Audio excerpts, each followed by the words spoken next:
ಹಾವಿನೊಂದಿಗೆ ಆಸ್ಪತ್ರೆಗೆ ಬಂದ ಭೂಪ. ಇಂಗಳಗಿ ಗ್ರಾಮದಲ್ಲಿ ಘಟನೆ.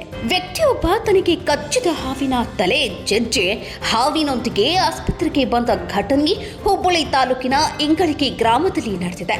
ತಂದೆ ಮಗ ಇಬ್ಬರು ಶೇಂಗಾ ಕೀಳಲು ಹೋಗಿದ್ದ ವೇಳೆ ಘಟನೆ ನಡೆದಿದೆ.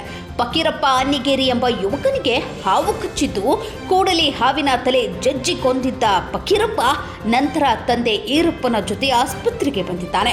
ವೈದ್ಯರಿಗೆ ಹಾವನ್ನ ತೋರಿಸಿ ಇದೇ ಹಾವು ಕಚ್ಚಿದೆ ಎಂದ ಫಕೀರಪ್ಪ ನಂತರ ಯುವಕನನ್ನ ಆಸ್ಪತ್ರೆಗೆ ದಾಖಲಿಸಿಕೊಂಡಿರೋ ವೈದ್ಯರು ಹುಬ್ಬಳ್ಳಿಯ ಕಿಮ್ಸ್ ಆಸ್ಪತ್ರೆಯಲ್ಲಿ ಚಿಕಿತ್ಸೆ ಮುಂದುವರೆದಿದೆ.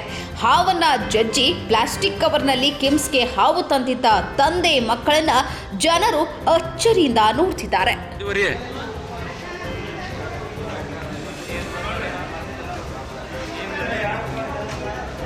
ತೋರ್ಸಂಗ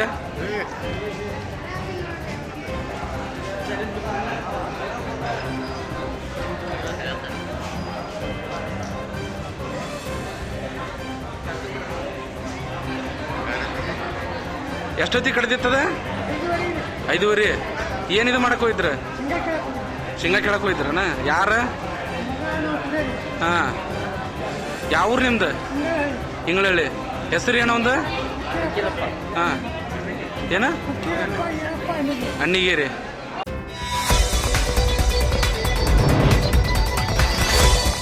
ಹುಬ್ಬಳ್ಳಿ ನಗರದ ಮಂಟೂರು ರಸ್ತೆಯ ಸ್ಮಶಾನದಲ್ಲಿ ಇಂದಿರಾ ಕ್ಯಾಂಟೀನ್ ನಿರ್ಮಾಣ ಮಾಡಲು ಶಾಸಕ ಪ್ರಸಾದ್ ಅಬ್ಬಯ್ಯ ಮುಂದಾಗಿದ್ದು, ಅಲ್ಲಿನ ನಿವಾಸಿಗಳು ವಿರೋಧ ವ್ಯಕ್ತಪಡಿಸಿದ್ದಾರೆ. ಅವರ ಜೊತೆಗೆ ಶ್ರೀರಾಮ ಸೇನೆ ಇದ್ದು, ಈ ನಿಟ್ಟಿನಲ್ಲಿ ಇಂದಿರಾ ಕ್ಯಾಂಟೀನ್ ತೆರವಿಗೆ ಸೆಪ್ಟೆಂಬರ್ 25ರೊಳಗಾಗಿ ಗಡುವು ನೀಡಲಾಗಿದ್ದು, ತೆರವುಗೊಳಿಸದೇ ಹೋದರೆ ಸೆಪ್ಟೆಂಬರ್ 26ರಂದು ನಗರದ ಡಾಕ್ಟರ್ ಅಂಬೇಡ್ಕರ್ ಅವರ ಪುತ್ಥಳಿಯಿಂದ ಪ್ರತಿಭಟನಾ ರ್ಯಾಲಿ ಮೂಲಕ ಆ ಸ್ಮಶಾನಕ್ಕೆ ಸಲಿಕೆ, ಗುದ್ದಲಿ, ಪಿಕಾಸಿ ತೆಗೆದುಕೊಂಡು ಹೋಗಿ ತೆರವು ಮಾಡಲಾಗುವುದು ಶ್ರೀರಾಮ ಸೇನಾ ರಾಜ್ಯಾಧ್ಯಕ್ಷರಾದ ಗಂಗಾಧರ್ ಕುಲಕರ್ಣಿ ಹೇಳಿದರು.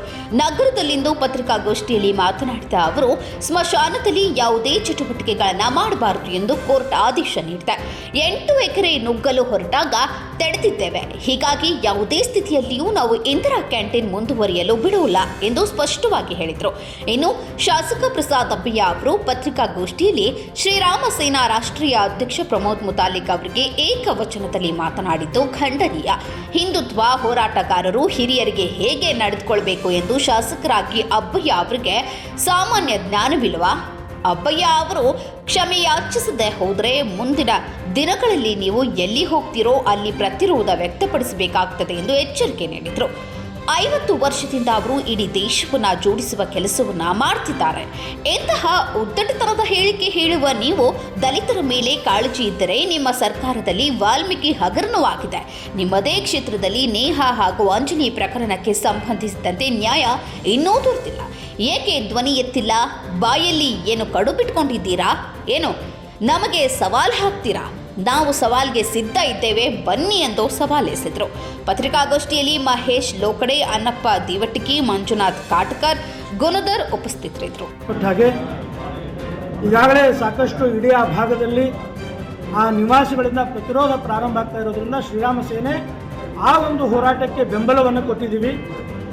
ಈ ಮಧ್ಯದೊಳಗೆ ಇಲ್ಲಿಯ ಸ್ಥಳೀಯ ಶಾಸಕ ಅಬ್ಬಯ್ಯ ಆ ಒಂದು ಘಟನೆ ಇಟ್ಕೊಂಡು ನಮ್ಮ ರಾಷ್ಟ್ರೀಯ ಅಧ್ಯಕ್ಷರಾದಂಥ ಪ್ರಮೋದ್ ಮುತಾಲಿಕ್ ಅವರ ಬಗ್ಗೆ ಏಕವಚನದಲ್ಲಿ ಬಹಳ ಒಂದು ರೀತಿ ಕೀಳಾಗಿ ಒಬ್ಬ ಶಾಸಕನಾಗಿ ಹೇಗೆ ನಡ್ಕೊಳ್ಬೇಕು ಅನ್ನೋಂಥ ಪ್ರಜ್ಞೆ ಇರಲಾರ್ದೇ ಆ ಒಂದು ಏನು ಹೇಳಿಕೆಯನ್ನು ಕೊಟ್ಟಿದ್ದಾರೆ. ಅದಕ್ಕೆ ನಾವಿವತ್ತು ಖಂಡನೆಯನ್ನು ಮಾಡ್ತಾ ಇದ್ದೀವಿ. ಪ್ರಸಾದ್ ಅಬ್ಬಯ್ಯ ತಕ್ಷಣದೊಳಗನೆ ಪ್ರಮೋದ್ ಮುತಾಲಿಕ್ ಅವರ ಕ್ಷಮೆಯನ್ನು ಕೇಳಬೇಕು. ನಿಮ್ಮ ತಂದೆ ವಯಸ್ಸಿನವರಿದ್ದಾರೆ, ಹೋರಾಟಗಾರಿದ್ದಾರೆ, ಇವರು ದೇಶಭಕ್ತರಿದ್ದಾರೆ. ನಿಮ್ಮ ಈ ಕಾಂಗ್ರೆಸ್ನೊಳಗೆ ಲಾಡೆನ್ಗಳಿಗೆ ಶ್ರೀಕಾರ ಹಾಕೋದು, ಅವರಿಗೆ ಜಿ ಅನ್ನೋದು ಮಾಡ್ತೀರಿ.